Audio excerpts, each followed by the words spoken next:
विद्यार्थियों, math class में आज आप सभी का स्वागत है। कल हमने 6 क्वेश्चन किए थे 4.2 के। आगे क्वेश्चन नंबर 7, ये हमारी स्टेटमेंट है। इसमें हमने लेफ्ट हैंड साइड को राइट हैंड साइड के इक्वल प्रूव करना है। ठीक है, तो हमने कल प्रॉपर्टी की हेल्प से किया था विदाउट एक्सपेंडिंग, लेकिन अब हम एक्सपेंड कर सकते हैं। तो बच्चों, एक्सपेंड करने से पहले हमने कोशिश करनी है कि हमारी पूरी की पूरी रो या पूरा का पूरा कॉलम एक एक हो जाए। तो उसके लिए देखो हमने क्या किया, हमने पूरी इस रो में से ए कॉमन ले लिया, दूसरी रो से बी कॉमन ले लिया और तीसरी से सी। अब देखो यहाँ से फिर इस कॉलम से ए, इससे बी और इससे सी। अब हमारे पास एक एक बच गया। अब आप चाहो जिस तरह भी इसको हैंडल कर सकते हैं। अब देखो हमने क्या करा, R1 में ए की ऑपरेशन लगाया, R1 में R2 को ऐड कर दिया। R1 में R2 को ऐड करने से हमारे पास मैक्सिमम 2 जीरो होगी। तो हमने कोशिश करना है कि हमारे किसी रो या किसी कॉलम के अंदर 2 जीरो बन जाएँ। तो फिर हम उसी से एक्सपेंड करेंगे। हमने अब इससे एक्सपेंड किया तो ये देखो हमारे पास 2, इसकी इससे मल्टीप्लिकेशन और हमारी ये राइट हैंड साइड आ गई। ठीक है ना। आगे देखो क्वेश्चन नंबर 8 में क्या है, ये स्टेटमेंट गिवन है हमें। हमने सबसे पहले लेफ्ट हैंड साइड लिखी। लेफ्ट हैंड साइड ये वाला पार्ट आपने लिखना। उसके बाद हमने ये लिखने के बाद का ऑपरेशन लगाया हमने। ठीक है ना। तो हमने क्या ऑपरेशन लगाया, देखो अब एक एक उसने ऑलरेडी दे रखे हैं।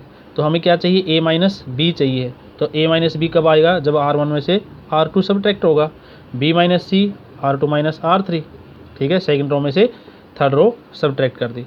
तो एक बात बच्चों याद रखना है कि हम वन टाइम में 2 ही ऑपरेशन लगा सकते हैं, चाहे 2 रो पे लगाओ या 2 कॉलम पे लगाओ। ठीक है। उसके बाद हमने a माइनस बी और b माइनस सी को कॉमन ले लिया R1 और R2 से। a माइनस बी किससे कॉमन लिया है, फर्स्ट रो से, और b माइनस सी किसे, सेकंड रो से। ये आपको पता फार्मूला, यहाँ से कॉमन लेने के बाद हमारे पास a प्लस बी बचेगा। देखो a minus B, b minus C common लेने के बाद यहाँ हमारे पास यहाँ 1 बचेगा, यहाँ a plus B, b plus C, ये एज इट इज रहेगा। अब हमारे पास देखो 2 जीरो। अब ये 2 जीरो किस में है, कॉलम फर्स्ट में है। तो हमने फर्स्ट कॉलम से इसको एक्सपेंड किया। तो जो जहाँ जीरो होती है उसको तो छेड़ना ही नहीं है, हम डायरेक्ट यहाँ आएंगे। अब इस पोजीशन वाले एलिमेंट को लिया, ये रो और ये कॉलम डिलीट, इसकी इसके साथ मल्टीप्लिकेशन, इसकी इसके साथ मल्टीप्लिकेशन, और ये हमारा c माइनस ए आ गया। ठीक है, तो यही हमने प्रूव करना था। नेक्स्ट वन है, ये आपके लिए होमवर्क है, इसी का सेकंड पार्ट है। ठीक है, ये अपने आप करना है। इसमें ऑलरेडी 1 गिवन है। ठीक है, इसमें a की 3 माइनस b की 3 का फार्मूला लगेगा। ये फार्मूला होता है a minus B A square plus B square plus A B. ये आपको याद रखना। नेक्स्ट है, ये आपको गिवन है। ठीक है, तो हमने सबसे पहले क्या करा, इसकी लेफ्ट हैंड साइड लिखी। लेफ्ट हैंड साइड लिखने के बाद देखो क्या करा। अब इसमें से देखो यहाँ ना रो से ना किसी कॉलम से कुछ भी कॉमन नहीं आ रहा है, कुछ भी कॉमन नहीं आ रहा है। तो इसलिए हमें डायरेक्ट ऑपरेशन लगाना पड़ा है। क्या ऑपरेशन लगाया, हमें x माइनस वाई चाहिए।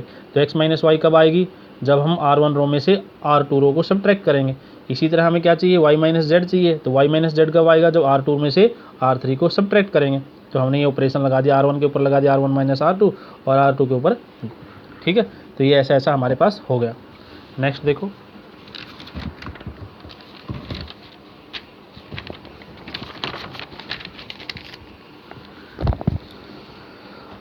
ये स्केयर वाला है, यहाँ से z कॉमन ले लिया हमने, ऐसा हो गया। अब देखो यहाँ इस पूरी रो से x माइनस वाई कॉमन आ रहा है, इस पूरी रो से y माइनस जेड कॉमन आ रहा है। तो ये R1 रो है हमारी, ये R2 रो, इससे हमने कॉमन ले लिया। कॉमन लेने के बाद हमारे पास ऐसा बच गया। अब देखो हमें क्या चाहिए, x माइनस वाई आ गया, y माइनस जेड आ गया। नेक्स्ट हमें चाहिए z माइनस एक्स। तो z माइनस एक्स कब बनेगा, जब हम सेकंड रो में से फर्स्ट रो को सब्ट्रैक्ट कर देंगे, क्योंकि z माइनस का है तो प्लस का हो जाएगा। तो हमने R2 में से R1 को सब्ट्रैक्ट कर दिया। अब 1 में से 1 गया, 0 हो गया। अब इसमें से इसको सब्ट्रैक्ट करेंगे तो y से y कैंसिल, ये हमारा y से y cancel, z minus x बच गया। x नेगेटिव है तो z को सब्ट्रैक्ट करेंगे तो पॉजिटिव, तो ये z माइनस एक्स। तो हमने सेकंड रो से z माइनस एक्स कॉमन ले लिया। अब हमारे पास ऐसा बच गया। अब हमारे पास एक ही जीरो है। अब हम सेकंड जीरो कहाँ बना सकते हैं, यहाँ बना सकते हैं। तो इसके लिए हमने क्या करा, सेकंड कॉलम में से थर्ड, सेकंड कॉलम के ऊपर हमने क्या ऑपरेशन लगा दिया, C2 माइनस C3। ये हमारे पास यहाँ जीरो आ गई।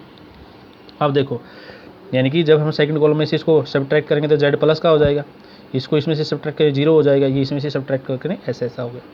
अब हमने क्या करा, अब 2 जीरो हमारे किसके पास है, R2 रो के पास है, R2 रो से हमने इसको एक्सपेंड किया।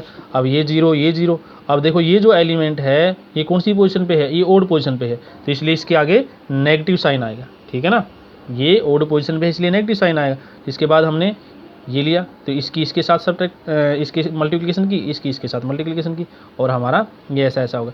अब इस नेगेटिव साइन की वजह से देखो जेड स्क्वायर से जेड स्क्वायर कैंसिल होगा, ये X Y Y Z Z X ये सब नेगेटिव हैं, इस नेगेटिव साइन को जब अंदर लेके गए तो सारा पॉजिटिव हो गया, और ये हमारी राइट हैंड साइड आ गई, ठीक है। ये हमारा क्वेश्चन नंबर 10। क्वेश्चन नंबर 10 है, ये हमारी स्टेटमेंट गिवन है, लेफ्ट हैंड साइड देखिए। अब इसमें देखो चाहे कॉलम को ऐड कर लो या रो को ऐड कर लो, सेम रिजल्ट बनेगा। तो हमने क्या R1 के ऊपर ऑपरेशन लगा दिया, क्या करा R1 में R2 और R3 को ऐड कर दिया, R1 में R2 और R3 को ऐड किया तो 2x + 2x और 1x हमारे पास पहले है, तो हमारा जो ये हमें 5x + 4 चाहिए था ये बन गया, ठीक है। अब इसमें देख 5x + 4 5x + 4 5x, हमने R1 के ऊपर ऑपरेशन क्या लगाया, R1 के अंदर R2 और R3 को ऐड, तो जिसके ऊपर ऑपरेशन लगता है चेंज उसी में होता है, ये हम पहले बता चुके हैं, ठीक है ना। तो देखो अब इसमें से फर्स्ट रो में से हमने इसको कॉमन ले लिया, कॉमन लेने के बाद हमारे पास एक आ गया, हमारी समस्या का हल हो गया। अब हमें क्या चाहिए, हमें 2 जीरो बनानी है, तो 2 जीरो बनाने के लिए क्या करा, C1 के ऊपर ऑपरेशन लगा दिया, C1 में से C2 को सब्ट्रैक्ट कर दिया, C2 में से C3 को, ये ऐसे ऐसे हमारी 2 जीरो होगी। अब R1 के अंदर 2 जीरो हैं तो हमने R1 से इसको एक्सपेंड कर लिया, एक्सपेंड करने के बाद जब हमने इसको एक्सपेंड किया R1 से तो हमारे पास क्या आया, x - 4 आया, लेकिन हमें 4 - x चाहिए तो इसमें से माइनस कॉमन ले लिया। अगर यहाँ माइनस कॉमन भी नहीं लेना चाहते आप डायरेक्ट भी 4 - x लिख सकते हो, क्योंकि 4 - x का और x - 4 का जो स्केयर होता है वो सेम होता है, ठीक है ना। इसका नेक्स्ट क्वेश्चन है, तो आपके लिए होमवर्क है जो आपने खुद करना है, ठीक है। सेम क्वेश्चन है, सेम रिजल्ट है, चाहे इसको रो से या कॉलम से ऐड कर लेना, ये रिजल्ट बनेगा, उसको कॉमन लेने के बाद एक हो जाएगा और 2 जीरो हो जाएगा। Thank you, have a nice day.